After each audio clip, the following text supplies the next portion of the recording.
The U.S. is not immune to climate change and the drought, fires, and storms it brings.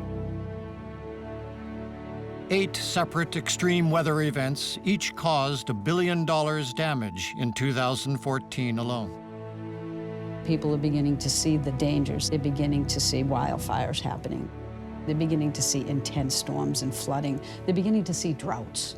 And so people are beginning to ask themselves, why do we have no leadership here? Why don't we have a plan? What's our plan? We've also started to see things like the FEMA, the Federal Emergency Management Agency budget, explode as we increasingly, decade by decade, step up to more and more billion-dollar storms.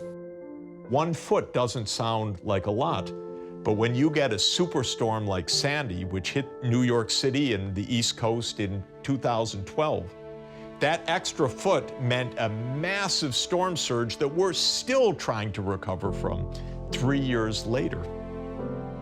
Ahead of the 2016 U.S. presidential election, the climate change issue promises to remain divisive.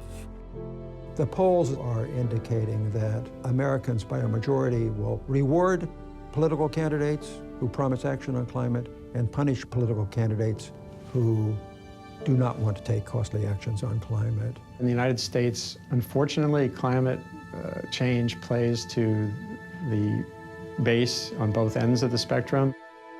Partisanship and ideological rigidity and special interest have all come together to make it almost impossible for Congress to deal with a problem that they see coming before it gets to be a crisis or a catastrophe.